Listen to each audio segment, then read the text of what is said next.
Good morning, children.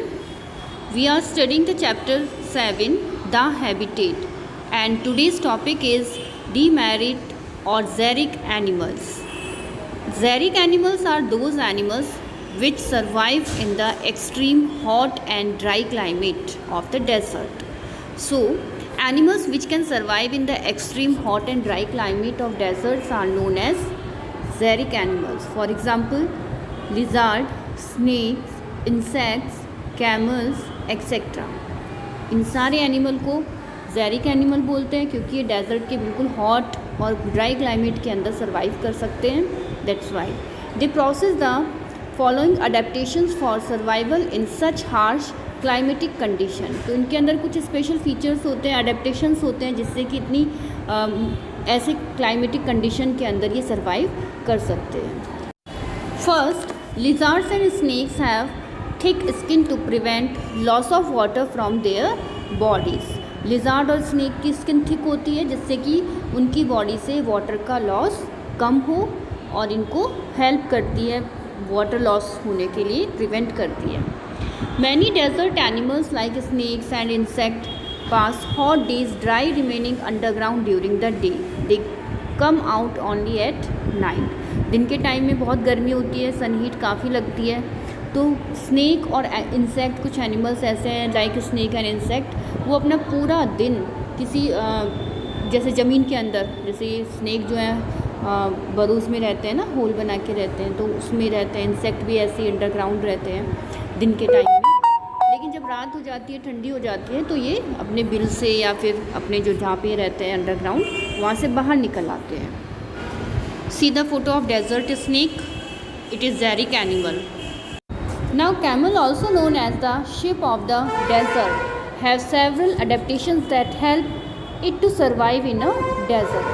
Camel को desert का ship कहा जाता है, यानी कि रेगिस्तान का जहाज़ कहा जाता है, क्योंकि इसके अंदर जो ऐसे अडेप्टेशंस हैं जिससे कि आसानी से ऐसे क्लाइमेटिक कंडीशन में यानी कि डेजर्ट में सर्वाइव कर सकता है। So we will discuss these adaptation found in the camel. First, a camel has long and thick eyelashes that prevent sand from entering the eyes. इनकी जो eyelashes होती हैं, जिन्हें पलके कहते हैं, बहुत लॉन्ग और थिक होती हैं, जिससे कि जब हवा चलती है डेजर्ट में, जब हवा चलती है तो मिट्टी उड़ती है, सैंडी सॉइल होती है ना, वो उड़ती है, तो वो उनकी आँखों में ना घुस जाए, इसीलिए इनको ये जो लॉन्ग और थिक eyelashes हैं प्रिवेंट करती है सैंड को आँखों में जाने से। Second, it can close its nostril to keep sand from entering the nose. ये अपने नॉस्ट्रिल को बंद कर सकते हैं। नॉस्ट्रिल क्या होते हैं? जो नोज़ के 2 होल्स हैं, इन्हें नॉस्ट्रिल कहा जाता है। तो ये अपने नॉस्ट्रिल को क्लोज़ कर सकते हैं, क्योंकि जब हवा चलती है तो सैंड इनकी नोज़ के थ्रू एंटर कर सकती है बॉडी के अंदर, माउथ के अंदर, तो ये इसको प्रिवेंट करता है। The long legs keep the camel at a suitable height from the hot sand.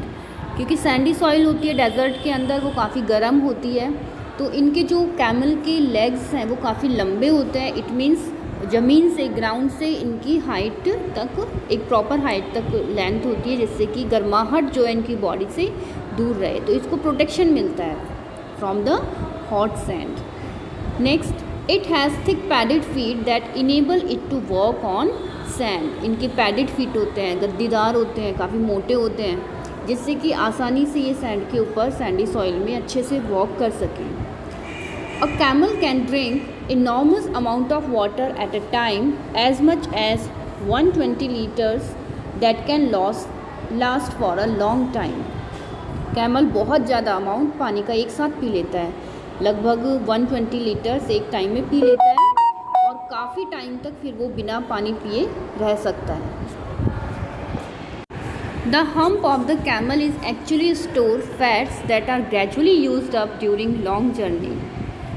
इनका आपने कैमल में देखा होगा, बैक साइड में, ऊपर की साइड में एक उभार सा होता है, इसे बोलते हैं हम्प। इस हम्प के अंदर फैट स्टोर रहता है, जो कि जब ये लॉन्ग जर्नी के लिए जाते हैं खा लेते हैं एक साथ, और फिर एज अ फैट वहाँ पर स्टोर होता है। तो जब लॉन्ग जर्नी पे जाते हैं या फिर काफ़ी टाइम तक ये बिना खाना खाए भी रह सकते हैं, क्योंकि फ़ैट स्टोर रहता है हम्प के अंदर। As fat gets use the hump reduce in size. और जैसे जैसे ये फ़ैट वो खाते रहेंगे, यूज़ कर लेंगे, ये हम का साइज़ भी धीरे धीरे करके रिड्यूस हो जाएगा, ख़त्म हो जाएगा, कम हो जाएगा। It regain its original shape after the camel Yeats food again. और इस फिर जब ये दोबारा खाता है तो ये हम्प की शेप फिर से बन जाती है। इट मीन्स इस हम्प के अंदर वो फूड स्टोर करता है, जब उसको यूज़ कर लेता है हम्प का साइज़ रिड्यूस हो जाता है और दोबारा से खाने से इसका हम्प का साइज़ फिर से इंक्रीज़ हो जाता है। Next is it has an exceptionally long large intestine to absorb all the water from the food that it Yeats.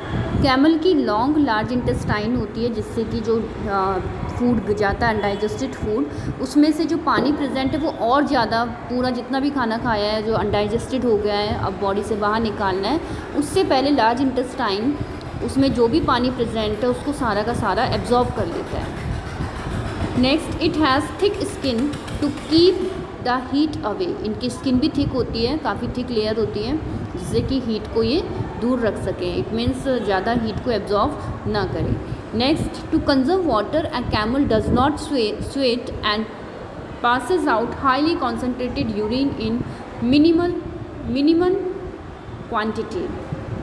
Conserve करने के लिए वाटर कैमल स्वेट नहीं करते हैं, इनमें से पसीना नहीं निकलता है और क्योंकि ये वाटर लॉस को प्रिवेंट करते हैं इसीलिए इनका यूरिन भी जो है वो बहुत ही कम क्वांटिटी में करते हैं और जो एक्सक्रीट होता है, इनका वेस्ट होता है वो ड्राई होता है जिससे कि वाटर को कंजर्व कर सकें। So all these are the adaptation found in the camel. Now see the picture of the camel. See it has long eyelashes, has hump to store the food, long legs, padded feet and feet with thick padded to protect from the hot sand.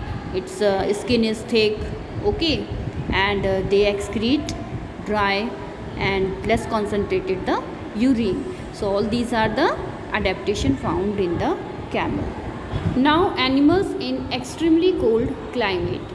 So in extreme cold climate the animals have some special adaptations which help them to survive in the extreme cold climate. So animals like polar bears and penguins live in very cold places. ये animals है जो कि cold places में मिलते हैं, polar bear and penguins. Polar bears have thick fur to survive the cold climate. इनकी body के ऊपर स्किन पर थिक फर होते हैं जो कि इनको हेल्प करते हैं और प्रोटेक्ट करते हैं, वार्म को एब्जॉर्ब करके रखते हैं क्योंकि इनका फर जो है वो कैरेटिन का बना होता है तो वो हीट में जो यूवी रेज होती हैं उनको कलेक्ट करके रखता है तो इसकी बॉडी को वार्म रखते हैं ये thick fur. Penguins have oily waterproof feathers and a thick layer of skin to maintain body temperature in the cold climate। और पेंगुइन की जो स्किन की लेयर है दैट इज़ थिक जो कि इसकी बॉडी के टेम्परेचर को मेंटेन करके रखते हैं, कोल्ड क्लाइमेट में सर्वाइव करने के लिए हेल्पफुल हैं। और penguins have the habit of staying in a group to remain warm. तो अभी जो हमने पोलर बेयर की बात की है इनकी स्किन के नीचे एक फैट की लेयर होती है जो कि इनको प्रोटेक्ट करती है कोल्ड से। सेम ऐसे पेंगुइन्स जो है ये भी कोल्ड क्लाइमेट में, कोल्ड प्लेसेस में, एक्सट्रीम कोल्ड क्लाइमेट में मिलते हैं और ये ग्रुप में रहते हैं। ग्रुप में इसलिए रहते हैं जिससे कि इनको प्रोटेक्शन मिले कोल्ड क्लाइमेट से, इनको गर्माहट महसूस हो। Animals live in the such cold region have a thick layer of fat called blubber under their skin. ऐसे एनिमल्स जो कि कोल्ड रीजन में मिलते हैं उनकी जो स्किन है उनके नीचे एक थिक लेयर होती है फैट की, फैट जो कि फूड को स्टोर करता है, तो फूड को भी स्टोर कर रहा है, साथ में उनको प्रोटेक्शन दे रहा है कोल्ड क्लाइमेट से, उनको गर्म रखता है।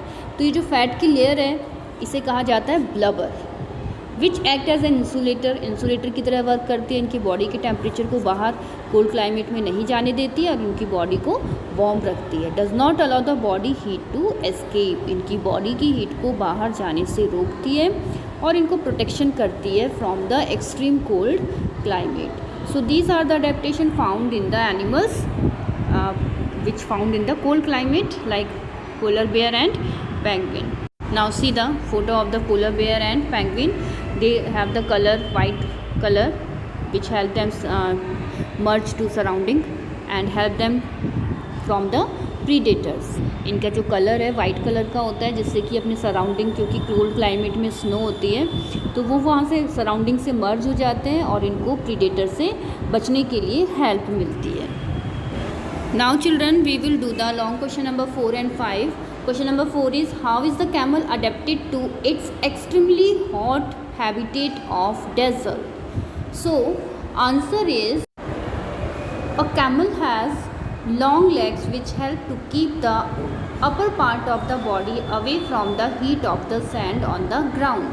Second, after drinking water once, it can live for many days without water. Next, a camel excretes a small amount of urine and its dung is dry. Next, a camel does not sweat. Its feet have thick pads which protect it from the hot desert sand. A camel has long eyelashes which do not allow flying sand to reach its eyes in a sandstorm. A camel can close its nostrils so that sand does not enter the respiratory system during the sandstorm. And last one is, fat stored in its hump act as a food reserve. Question number 5. Name the two components of a habitat. Explain by giving examples. Answer is, a habitat has two main components. First, abiotic components. Non-living components includes a number of factors like sunlight, temperature, water, air and soil. Second, biotic components. Living things such as plants, animals, microbes present in a particular habitat constitute its biotic components. For example, the habitat of a tiger must have a number of small animals so that it can feed on them. So children, do these two questions, long question number 4 and 5 in your notebook. Thank you.